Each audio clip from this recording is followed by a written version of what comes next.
Olá, meus queridos, sejam muito bem-vindos a mais uma disciplina da sua pós-graduação em História, Arqueologia e Interpretação da Bíblia.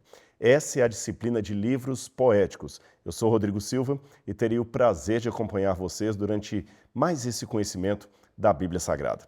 Vamos começar então a explicar o que seriam os livros poéticos a partir da definição do que seria sabedoria no Oriente Médio, onde esses livros foram produzidos. De maneira assim geral, podemos dizer que, na mentalidade deles, a sabedoria seria um termo literário aplicado a alguns livros canônicos do Antigo Testamento, a saber, Provérbios, Eclesiastes e, algumas vezes, Cantares. Alguns incluem também os livros apócrifos ou deuterocanônicos de Eclesiástico de Jesus ben Zira e Sabedoria de Salomão. Esses livros compartilham características e pontos de vista que são diferentes de outros textos e precisam ser consideradas ao se estudar esse assunto. A perspectiva da sabedoria está largamente presente nos Salmos, em Jó, que para alguns também são claramente livros de sabedoria. Aspectos da sabedoria são ainda encontrados nos escritos de Jesus e também na Epístola de Tiago, do Novo Testamento.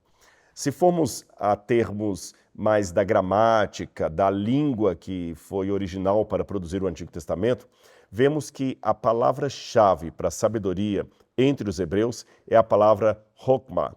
Hokmah significa sabedoria, mas ao pé da letra seria algo que pode ser procurado, que não nasce conosco, uma habilidade adquirida. É mais do que uma coleção de informações diárias. Sabedoria é saber como navegar em meio a estas informações. É descobrir o caráter de Deus nas coisas diárias e seguir o seu exemplo, agir como Deus agiria. A palavra hebraica significa o conhecimento e a capacidade de fazer as escolhas certas no momento apropriado. Essa sabedoria é demonstrada pelo que você pensa, pelo que você diz e pelo que você faz. Então, de uma maneira geral, a sabedoria, de acordo com a Bíblia, é uma pessoa com a qual você se relaciona. E essa pessoa não é nada mais, nada menos que o próprio ser de Deus. Por isso que a mesma Bíblia Sagrada fala que a sabedoria reside no temor do Senhor. E que no temor do Senhor é que nasce a sabedoria.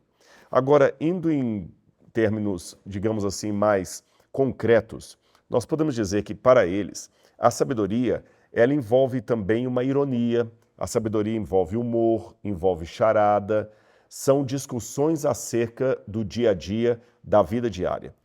Se eu colocasse em termos gerais, eu poderia dizer que para aqueles que produziram o texto bíblico, sabedoria seria o óbvio seguido do inesperado.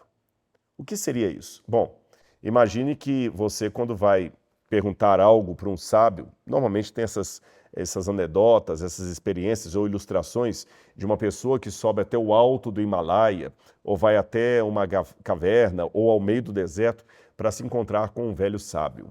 E ele faz uma pergunta, e o sábio dá uma resposta que faz todo sentido, uma resposta que é lógica, mas uma resposta inesperada. Nisso chama minha atenção que a sabedoria também era vista pelos judeus como um sinônimo de humor. Eu vou dar um exemplo para você. Se eu perguntasse por que piloto kamikaze usa capacete? Raciocine comigo, como você responderia essa pergunta? Para quem talvez não se lembre, pilotos kamikazes eram aqueles pilotos japoneses da época da Grande Guerra Mundial que eles entravam em aviões e se sacrificavam, lançando seu avião repleto de explosivos contra um alvo inimigo. Um piloto kamikaze, por exemplo, poderia arremessar o seu avião contra um porta-aviões do outro exército. Ele poderia arremessar o seu avião contra todo um agrupamento de militares de outro país.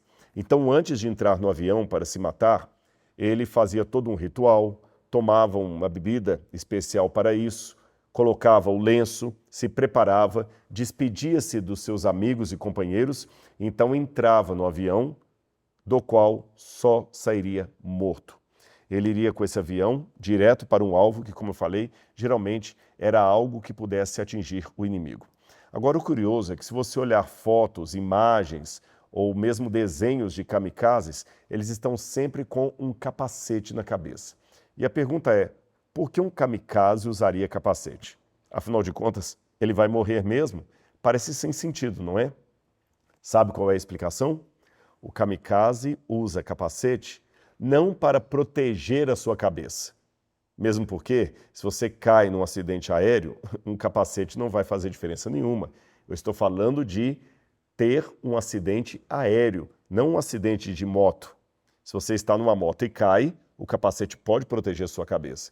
Mas se você está num avião que explode, o capacete não faz diferença nenhuma. Então, por que os pilotos kamikazes usariam o capacete? Simples, para se comunicar com a base. Porque nesse capacete é que tinha o fone de ouvido que, por sua vez, lhe permitia trocar mensagens ou informações com alguém que estava na base do aeroporto. Logo, a resposta é muito óbvia. É claro, por isso que o kamikaze usava capacete. Mas antes de revelar para você essa resposta, parecia realmente uma coisa sem sentido. Você não esperava que esta seria a explicação, por mais que ela tenha toda a lógica de ser. Você percebeu aqui um exemplo do que seria sabedoria para os escritores da Bíblia Sagrada? O óbvio seguido do inesperado, ou o óbvio inesperado. Aquela resposta que ninguém imaginava, mas é a resposta que realmente elucida o problema levantado. Vamos ler na Bíblia alguns exemplos ou aplicações disso que eu acabei de dizer. Jeremias capítulo 31, versículo 29, Jeremias capítulo 31, versículo 29, tem um exemplo desse modelo de raciocínio que eu acabei de apresentar. Vamos lá.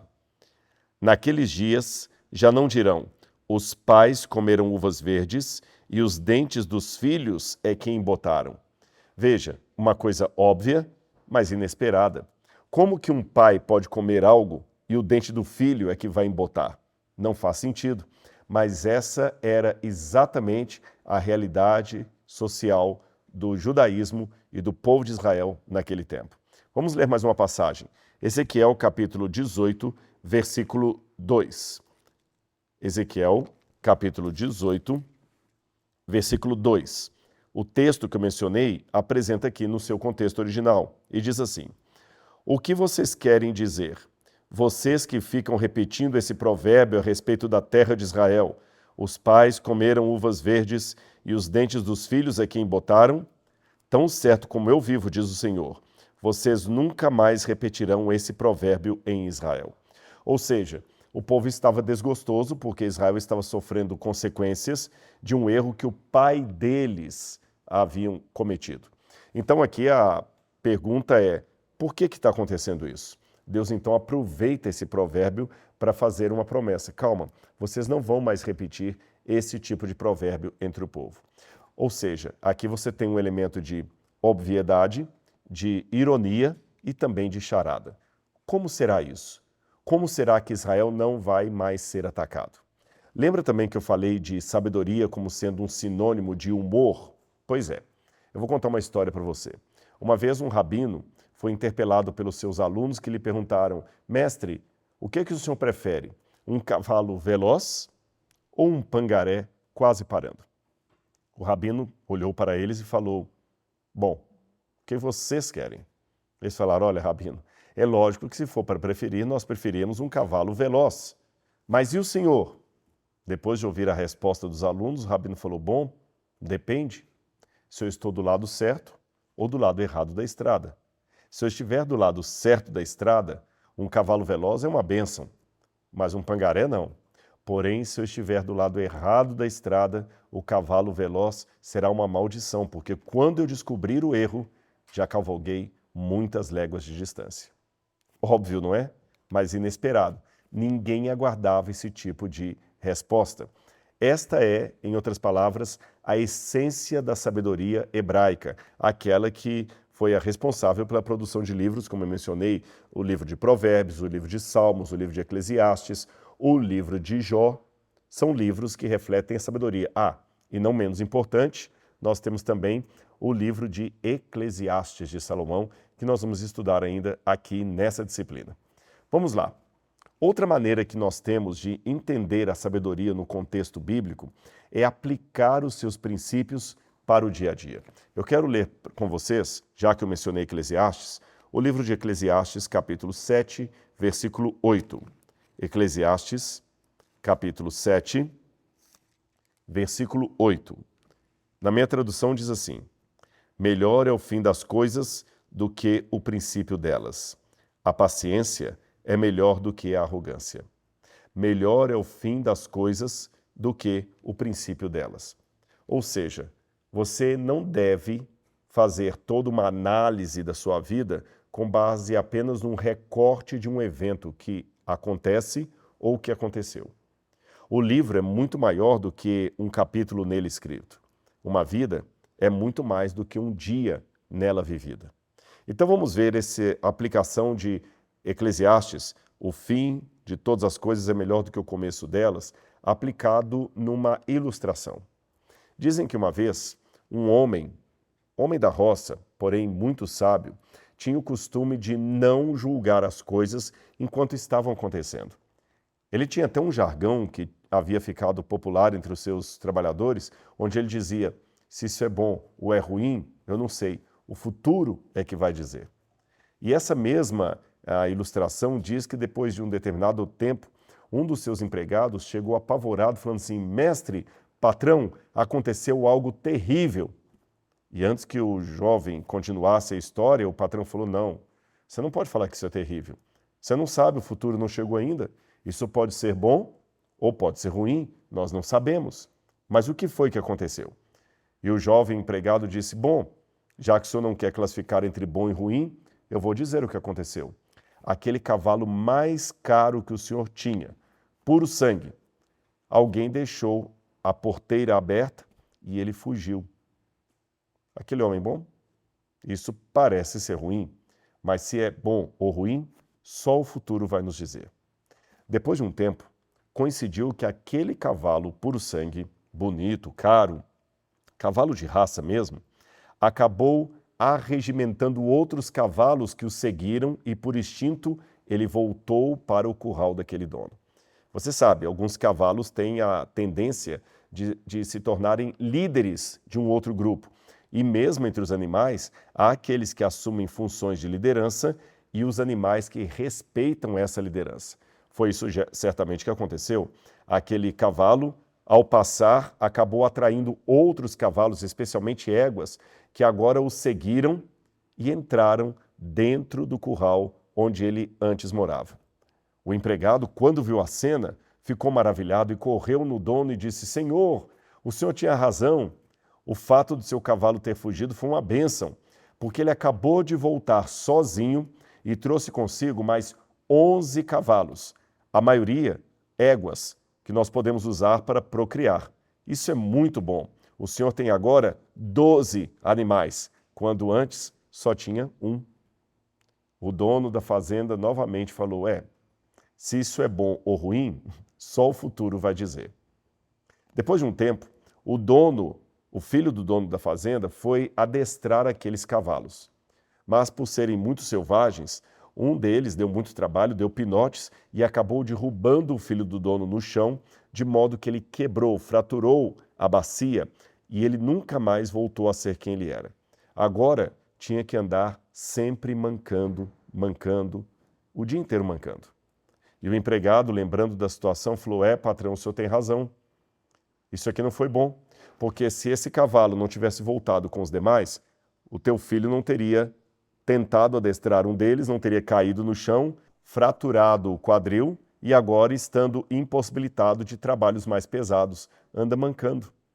E aí, mais uma vez, disse o Senhor: se isso é bom ou ruim, eu não sei, só o futuro saberá. Passados alguns meses, o exército veio àquela terra recrutando todos os jovens para a guerra. E muitos pais temiam ter de mandar o seu filho ou os seus filhos para o fronte. Mas o filho daquele fazendeiro não foi convocado, por uma simples razão. Por ser manco, ele foi poupado de ir para o exército. Novamente, o empregado falou: senhor, foi uma coisa boa no final das contas, porque aquele cavalo fugiu trouxe outros cavalos consigo, houve o acidente do seu filho, mas agora que manca, a sua vida está garantida porque ele não vai para o fronte de batalha. E mais uma vez o Senhor respondeu: se isso é bom ou é ruim, somente o futuro vai dizer. Este é o sentido da sabedoria. Ela analisa a história como um todo e evita declarações muito precipitadas que não sejam fruto de uma reflexão, de uma análise conjunta da história. A literatura de sabedoria também é encontrada em outras culturas fora da Bíblia, culturas importantes em todo o Oriente Próximo Antigo. Egito, Mesopotâmia, Síria e Israel, e também algumas áreas periféricas, todos possuem textos de sabedoria. Textos desse tipo, aliás, existem há cerca de 2 milênios. Já em 2600 a.C., até o primeiro século depois de Cristo, as obras nessa área de sabedoria são comprovadamente relacionadas em estilo e conteúdo e conectadas em vários pontos, no início e no final. A literatura de sabedoria mostra-nos o antigo Oriente Próximo funcionando como um mundo único, com culturas distintas, porém interligadas. E a maioria dessas sabedorias ou lições de sabedoria são ensinamentos que um pai transmite para o filho. Eu vou dar um exemplo para você. Veja aí na sua tela. Este aqui é o papiro de Amenemop.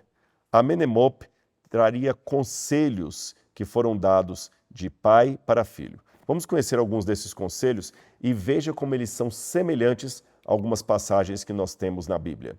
Provérbios capítulo 22, versos 17 a 18 diz: inclina o teu ouvido e ouve as palavras dos sábios e aplica o teu coração ao meu entendimento, porque te será agradável se os guardares no teu íntimo e se aplicares todos eles aos teus lábios. Já no texto de Amenemop, capítulo 1, diz: dá o teu ouvido e ouve o que eu lhe digo, e aplica o teu coração para apreender. É bom para ti colocá-los em teu coração. Deixe-os descansar no cofre do teu ventre, para que possam atuar como um pino sobre a tua língua. De igual modo, Provérbios 22, verso 22 diz: não roubes ao pobre porque é pobre, nem atropeles na porta o aflito. Pensamento semelhante encontramos em Amenemop, capítulo 2, que diz: acautela-te de roubar os pobres e oprimir os aflitos. Finalmente, Provérbios capítulo 22, versos 24 a 25 diz: não sejas companheiro do homem briguento, nem andes com o colérico, para que não aprendas as suas veredas e não tomes um laço para a tua alma. Já no texto de Amenemop, no capítulo 10, nós lemos assim: não se associe com um homem apaixonado, nem aborde-o para uma conversa. Não se lance para se apegar a tal pessoa, para que o temor não te leve embora. Então, como você vê, são textos muito parecidos com aqueles escritos por Salomão e aqueles escritos por algum escriba egípcio. Agora, para fechar a aula de hoje, quais seriam, de modo exato, os livros sapienciais da Bíblia? Então, tome nota. Os principais sapienciais da Bíblia, ou livros didáticos, são 5 livros no Antigo Testamento: Provérbios, Jó, Eclesiastes, e a estes acrescentamos 2 livros líricos, Salmos e Cantares, ou Cânticos dos Cânticos. Vamos agora ver as características da sabedoria de acordo com a Bíblia e, por extensão, as características dos livros de sabedoria. Em primeiro lugar, a sabedoria não discursa sobre a condição humana a partir da perspectiva divina. Pelo contrário, é da perspectiva humana que se avalia os problemas e possíveis soluções. Número 2.